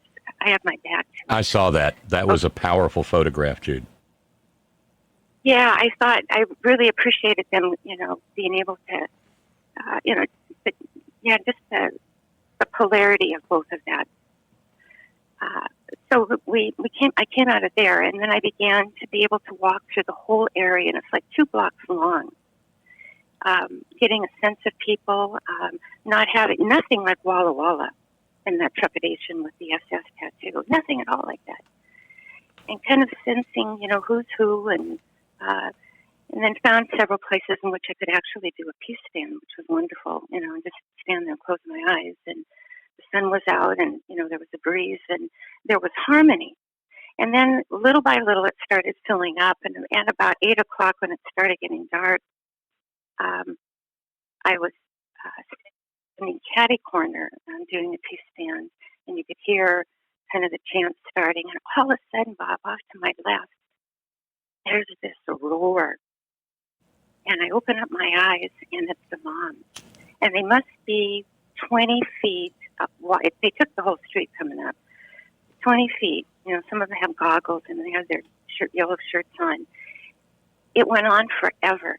And they started this, and I don't know what the chant was, but they started this rhythm and this energy and this movement. And I thought, wow. And you look up, because there's lights up in the federal building, but you never see anybody. You don't even see any police. The only time I saw a police car was when I was on the other side of the Columbia River. And I thought that was interesting, Well, aren't and maybe I'm wrong, Jude, but aren't the police, the Portland police, haven't they been withdrawn? Are they not under orders from city government not to cooperate with these goon squads? I could be wrong. Understanding. Well, I've read so much on it, but it's hard to accumulate and hold on to that kind of thought. But that's even, that in its own way is kind of frightening. But it's also really good because the greater, we only saw on Saturday night when the women, the mothers started chanting, and I think that was the actual first night the moms came out. I could be wrong. And I thought it was so strange because women standing them was present on the soil. And then another thing to bring up was that young woman that completely bare her soul. Did you see that video? Yes. And not to go on about that, but that was another, for whatever reason. I mean, I people do what they're going to do, but even in that, there was an enormous amount of strength. And she could have been ill. There could have been a lot of things, but the way in which she manifested, and then the young man that came up in front of her as they were shooting things, not directly at her. Just for those, Jude, just for those who don't know, tell us what you're talking about. Well, this is something I didn't experience, but I picked it up. It was early Sunday morning when we were down there, and I didn't find this out till the next night. There was a young woman, probably, I don't know, it's hard to say. She was very thin, very tall, and they were dark. I didn't see that it was the military. There were portions of them, but there was also another color uniform. I guess I'll have to go back and look at it. They had already dispersed some of that gas or whatever. And they film her walking out in the middle of the street towards them, completely naked. And she's walking with a sense of course, how I perceive and what's real, I don't know. But with fortitude, with I'm going to make a statement, I'm not. Yeah, purpose and determination. Mm-hmm. I mean, that was the way I perceived it. Exactly. And I just thought it was extraordinary. And she comes up, and I don't know the sequence of when she sits down because I only have seen different portions of both of those. After the young man leaves, she ends up sitting down, facing them, and she has her legs raised, and she has her arms draped over her knees, with her back tall. And I guess you couldn't see the front of her, but she had a black mask on. So it was kind of I know that's way out there, but, for whatever under these circumstances, these extraordinarily trying circumstances, I don't know, Jude, if we can define anything as being out there. Because when you're resisting fascism, everything counts. Yeah. Everything counts. Oh, I don't even know. I probably would have fallen over if I would have saw that in person because I was so taken back by the courage and the strength for that. Because we're in a society that sees things so salaciously and different. And, I heard different things about it, and I thought, no. But when then getting back to the women coming and the chanting, it just kept going. And as soon as they made the curve in front of the federal building, they estimated there were over 1,000 people there. So from the park, this group starts flowing, and we're all of us are, you guys and all of me, we're standing in this one corner, and as the women make this, the bodies come out and they take the whole intersection, and it was remarkable. And they marched down for 2 blocks, and we all kind of filtered in together with chants and powerful. I mean, so powerful. So we get to the end of it, and I'm kind of working my way around, and I find another place to stand. And what the moms have done, they're against the 2 buildings. There's the federal building, and then there's the intersection. And forgive me, but I'm not sure what the other one is. I know that there's a police station, but I don't think it's that. Well, I do want you to, Jude, I do want you to know you're touching people. Jimmy just wrote in and said, Jude, I'm glad you made it back safe to the sound. Nice play on words there. Our friend Tamara said, thank you for the on-the-spot reporting. George says, relax, Jude. We're listening, and sends a heart emoji. And Alma in New Mexico said, oh my God, Jude, she's an awesome soul. She helped me when my sister got cancer. I met her through Mike. I'm so impressed with her activism and gentleness toward others. She's one of the best of us, so please tell her so before she gets off the phone. So many thanks to her. So like I said, you're among friends. And more than friends. Well, thank you. Gosh. Yeah, you see these things, and you see these things with eyes that are different from that of a journalist.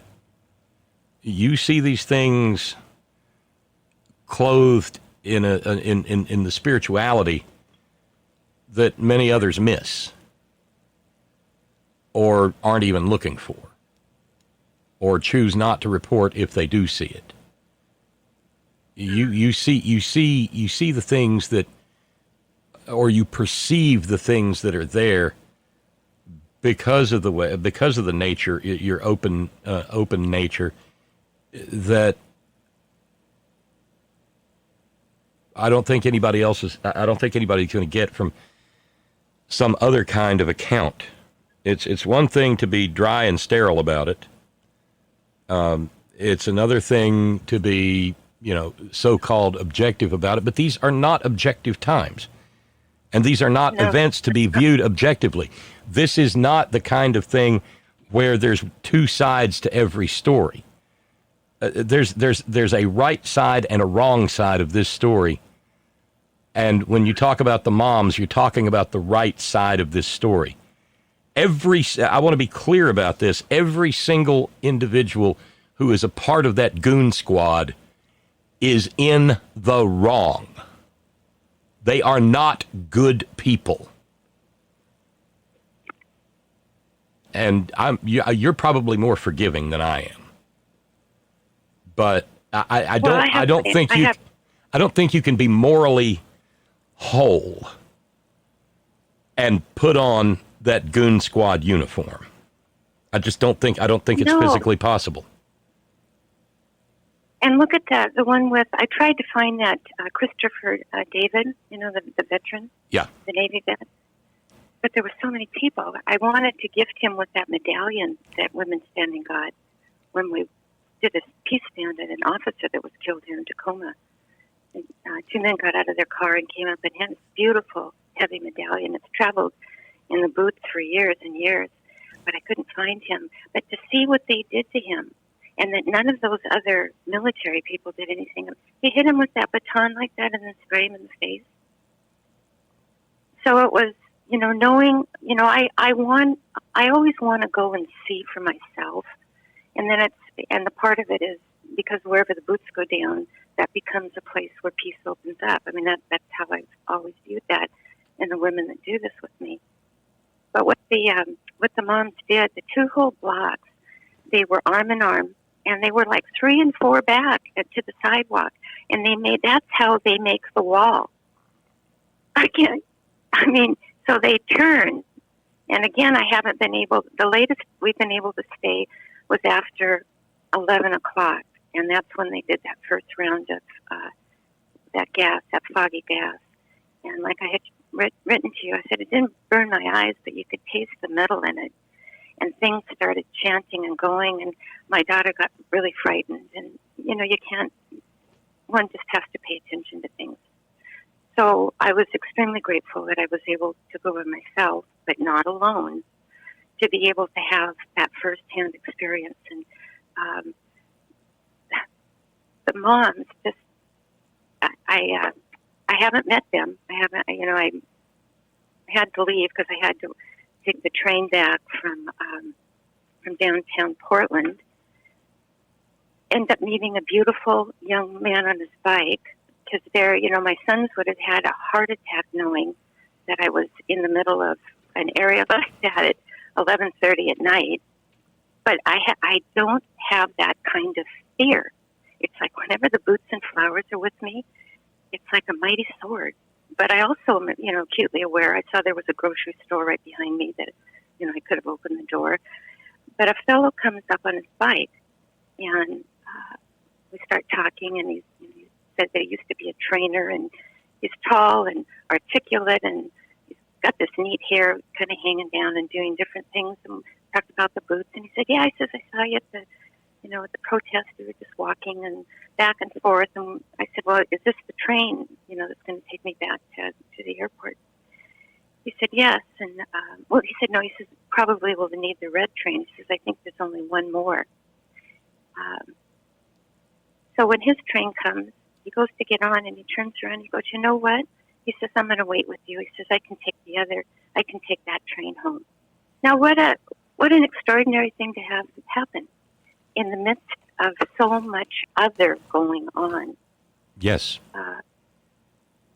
And you're still getting more commentary. Steve in New York says, Jude, those terrorists in green are supposed to be making an appearance in New York. I need to learn Jude's courage, restraint, and yes, love for my enemy that she has to protest without letting my anger get out of control. I find myself becoming so enraged and disgusted at what's going on that I'm a bit scared to go to a protest because of what I might do. Honestly, that's one of the reasons I haven't gone to a protest yet. Any advice, Jude? And that is, what is that? What his name again? Steve. That's Steve in New York. Yes. Steve in New York. Well, Steve, this is interesting. When I was talking to Bryce last night,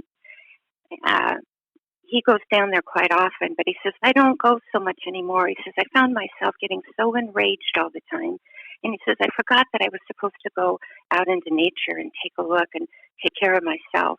He says, what goes on now usually hits its peak about 1:30 in the morning. And those are all the young people that have the right intentions, but they're focusing their energy in the wrong way. He says, I tell them you need to take a break. He says, what happens? They even start fighting with each other.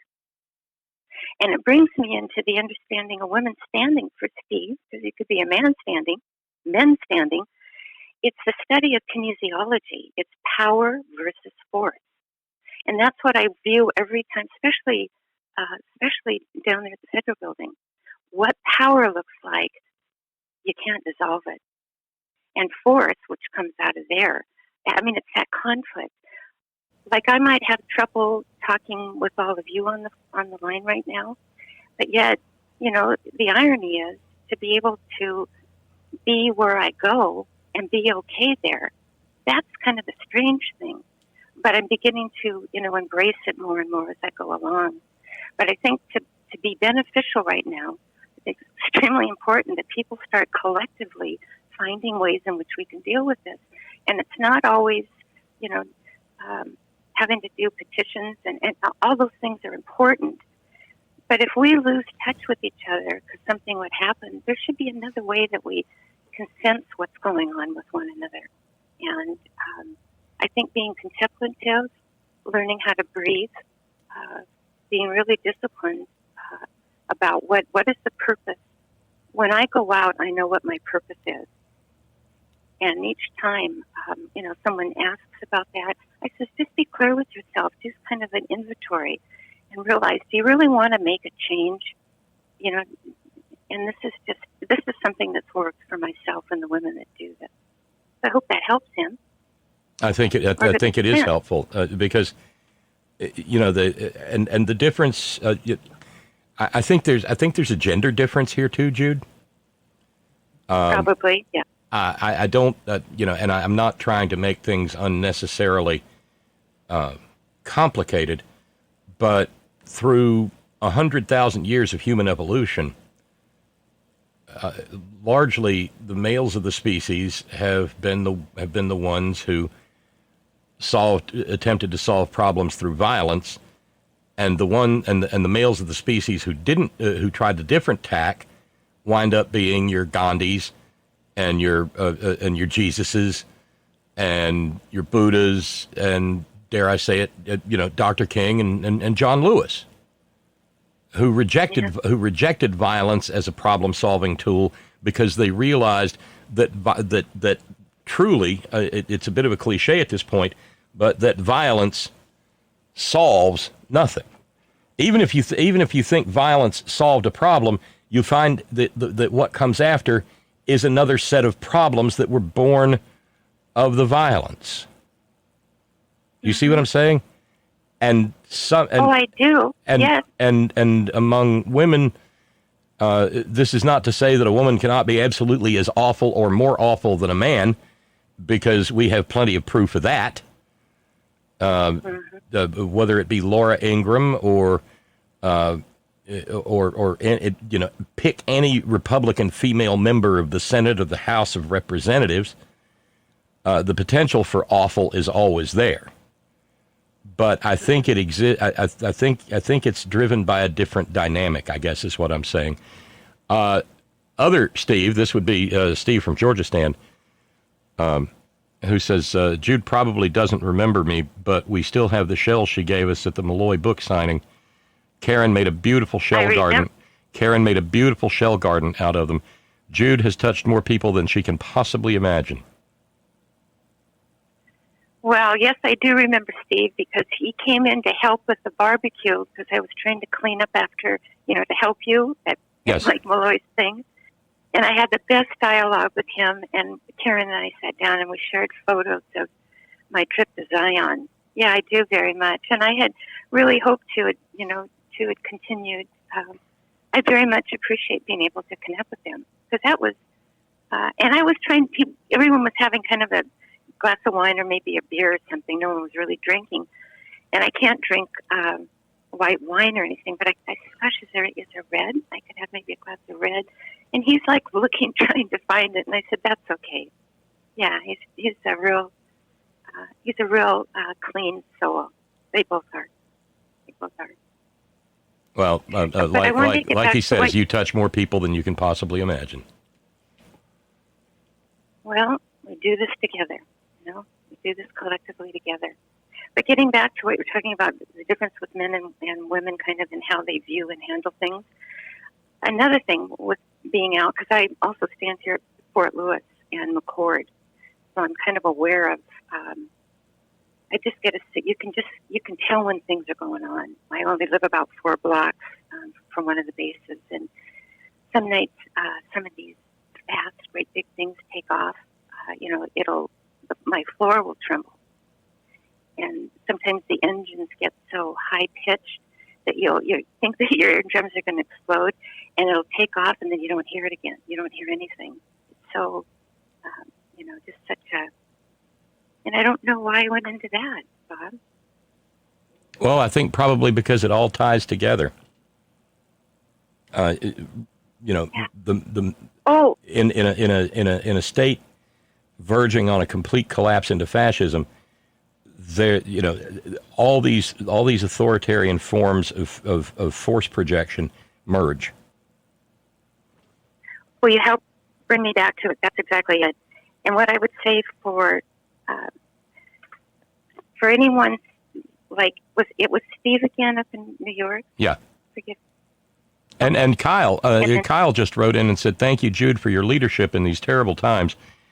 I'm with Steve and so many others in that I know I'd probably do something to get myself in a really bad way if I attended any protest right now, because I'm so pissed off at everything. But congrats on showing so much strength to not do that in the face of literal terrorists." And I won't kid you, Jude. Well, Agnes and I have had conversations late into the night worrying about you.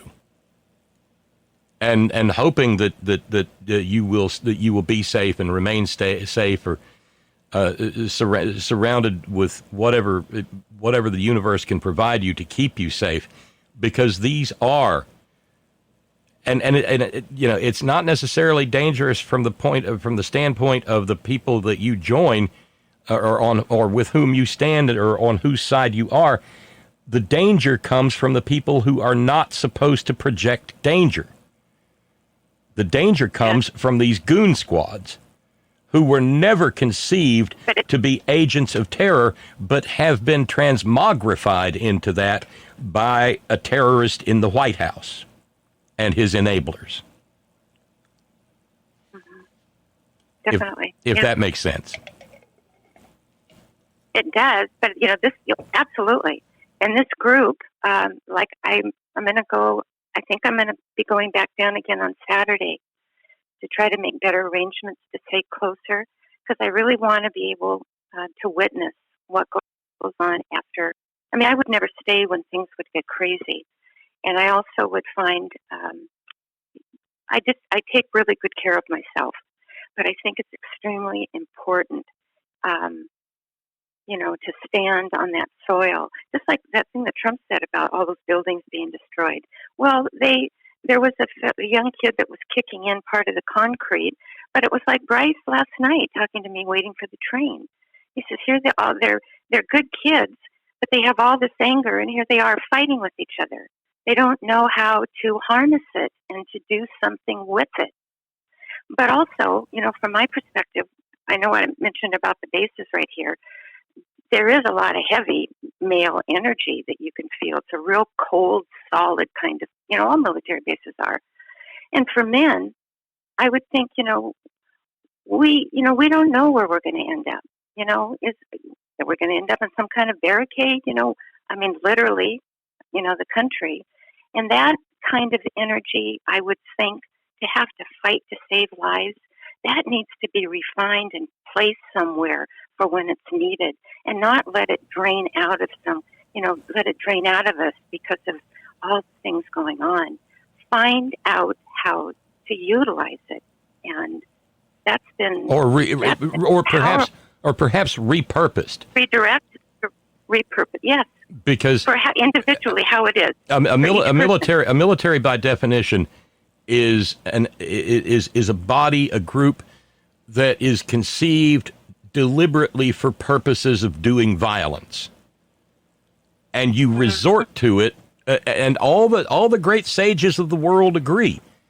Sun Tzu says war is the last choice. Violence should be the last choice. When the fighting starts, you've already had one loss because you're fighting. And Sun Tzu on the Art of War is it has its own brilliance, because it's not glorifying war for the sake of warfare, but trying to purpose the correct use of a group deliberately formed to do violence. And Stephen New York says, "Thank you, Jude. Lots to ponder and consider." Yes. And Megan said, "Serious question. Listening to Jude's account, how long before we have a Dark Knight Rises style brawl in the streets? Because peaceful or no, people are only going to take so much before they pop." And I can't help that. And maybe this is pure paranoia, and I've crossed over and started working the Alex Jones side of the street. But what do they expect in the middle of a pandemic that has caused an economic collapse of the worst since the Great Depression? How are the pressure valves not going to get pushed up into the critical levels? And then when you do that to people, then that in turn gives the fascists the casus belli to go into the streets and clamp down. I know it's cliche to make references to the regime, the German regime of the 1930s, but the Reichstag fire model is a very real model. And in a matter of days or weeks, everything changed after the Reichstag fire. And I can't evade the sense, Jude, that is what these people are trying to take advantage of as a means of retaining and increasing power. Absolutely. It's like a great big petri dish, just all these test case here, big test case. I mean, if you've got a pressure cooker full of pinto beans, and you just and you clamp it down and you crank the heat up to high, and you don't let the pressure get off or reduce, pretty soon you're going to have a kitchen with the walls and ceiling covered in beans, and that pressure cooker is going to turn into shrapnel.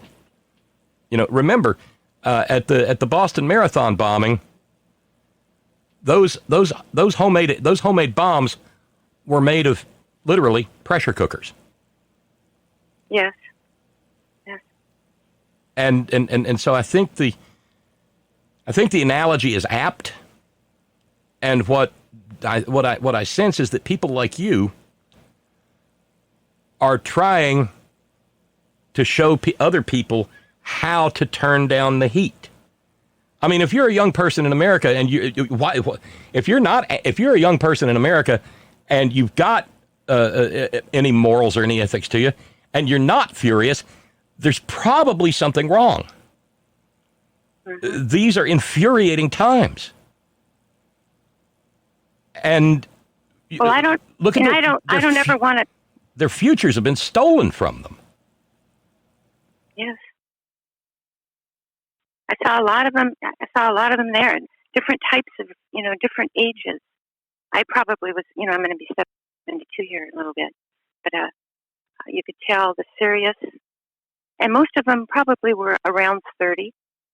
Just prepared, having pretty much everybody has their helmets on. They carry their goggles, and they're not inciters. They're not, instigators. And it made sense when I was talking with Bryce last night about how they get themselves up, and it's late, and they come out. They're just, the agitators are within. They come out of this section. It's close to where the photo I sent you. That's how come I wanted to see if they could capture that. They come out behind this, the great big sheets that they put up on windows, plywood. Just burst out. Now, I've only seen that on the videos, and I was talking to, Bryce about that last night, and he's seen that, and they come out, just ready for bear, start all their action, just like how we saw the gas that night on Saturday, and the crowd started in. Yeah, and let's and I'm not being corrective, Jude, but when we talk about that, let's call it what it is, because I know language matters to you. When they deploy chemical weapons against peaceful protesters, when they deploy chemical weapons that are illegal to use in warfare against American citizens, they are committing atrocities. Because we say, tear gas as if, it's going to make you cry a little bit. That stuff can kill. And it is, in fact, recognized the world over as chemical warfare. And that's not me preaching at you. That's me trying to get us to reframe this issue and understand exactly what these goon squads are doing. I saw a photo of a young African-American man who was shot in the eye with a non-lethal beanbag round. He doesn't have an eye anymore. An Appalachian woman, a journalist by the name of Linda Tirado, is down to one eye now because she was hit in the eye with a non-lethal round when these things are not even supposed to be fired in such a way that they could strike someone in the head. It is directly contrary to how they are trained to use these so-called non-lethal rounds. They are engaging in deliberate acts of violence against American citizens. You just got a note from Shorty in L.A. Jude, bless your heart. These fights were instigated weeks before. The best thing about nonviolence is when it is filmed. The viewers are witness to unprovoked violence by the unlawful law enforcers. I watch Portland Federal Building every night. These kids crowd stream to cover their butts. But almost every night, the federal police attack peaceful protesters. I'm glad you're not there in the earlier AM. We have photos of the munitions they've dispersed. Yeah, it's thick. Even the ones that they did Saturday night, I mean, we were like probably 100 feet back, became this wall. And I don't want to come across like I'm some kind of Pollyanna kind of gal. I'm really not. No, you're not. It's just something you're tough that as, I have. No, Jude, you're tough as nails. Okay. I know that. I know maybe some. Okay. Well, I wanted to, because I never would. Women's standing was given, to me back in 2006. And I have such respect for it, and I often, I talk with the kids. I say, guys, what happens who's going to get my boots when I die? And they all, everybody wants the boots. It's traveled so many miles, and they're like, I view the men that I've made connections with, like when I went down to Walla Walla with Mikey's foundation and all of them, they were giants. And I had honest to God, I had a sense of walking with giants. And then I end up standing with 3 young men, that are giants.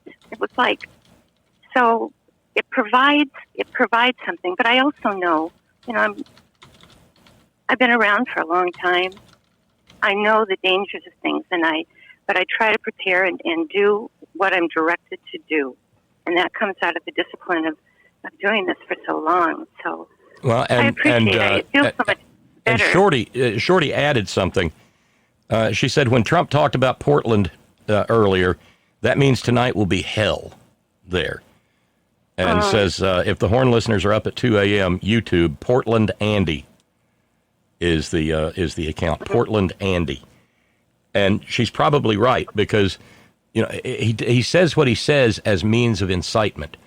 And he loves punishing a place like Portland because he knows that he is almost, not entirely, universally despised there, or at least in the sane part of the state, west of the mountains. And our buddy Mike in Cascadia, Jude, says, I'm planning on going down to Portland Friday or Saturday. I went to university in Portland, and I have family down there, so it's my second home. Oh. Not sure if I'll spend the night and if I'll go solo or with one or two of my adult kids at this point. I wake up every morning at 2 a.m. when this dystopian nightmare is the most vivid. So, of course, I go onto Twitter and view the Portland activities when the fascist atrocities are at their highest. A couple of nights of seeing that has made me make the decision to head down there and stand up for what's right. Thanks to Jude for her words, wisdom, and humanity. And that's Mike in Cascadia. Todd wrote in, Jude, Todd wrote in from South Carolina. I'm really glad to hear Jude and her accounts. This really adds texture to the fabric of the program. This is one reason why the Horn is so special. And Shorty just says, Jude, promise yourself that you will not be there near 2 a.m. And definitely not. No. My cutoff is midnight. And then this, chemical weapons by local police helps spread COVID-19. The nose, ears, eyes, and mouth screws up the mask. I did not know that, but it wouldn't surprise me. Well, yeah, think about it just is. I mean, it's all. I don't know if it's not viscous, but there is. It's very surreal, and to know that we're standing in these times. I mean, but we're experiencing these times. It's so important to find areas that we can stay healthy and get through it. And yeah, I have times that I get really pissed off. I mean, sometimes I can't. But then I, go out and just do what I have garden. I got home and I pulled my couch out and ripped the rug out and did the floors and just kind of settled myself in again. And it's been really good. Oh, I'm very grateful. I'm very grateful. But if he's going to go down, I'd love to connect with Mike, with the gentleman. If he's going to, Mike, yeah. Well, I will. Once Mike finalizes his plans, if Mike would be kind enough to shoot them to me, I'll pass them along to you. That'd be great. That'd be great. Well, Jude, I have to knock off a little bit early this evening. I'm saying goodbye for another year to my my sister and brother-in-law, and they'll be blowing out about an hour from now, and heading back down to a hot spot. This pandemic is worrisome and trying upon the spirit. And it. I know. I worry having to do certain things, but when I do the best I can when I come back here, to try to stay healthy and everything. But thank you, community, very much. I really have a sense of, a connection with far more many people than I have before, and kind of help this old gal along here and get ready for the next. Well, I know how strong you are, and I have some knowledge of the level of your determination and commitment. So I have no doubt that I know you're doing the right thing, and I would be willing to bet that the people you meet and engage with during the course of your travels, they are made the better for the time they have spent in your presence. Mm-hmm. And they for me, to open up and want to engage. That wonderful flow. Well, thanks so much. Thank you very much, Bob. And my love to everyone, and we'll talk again. Okie doke. Jude, take care. Okay, dear. Yeah, you too, dear. Good night. Bye now. And that was Jude of Women Standing.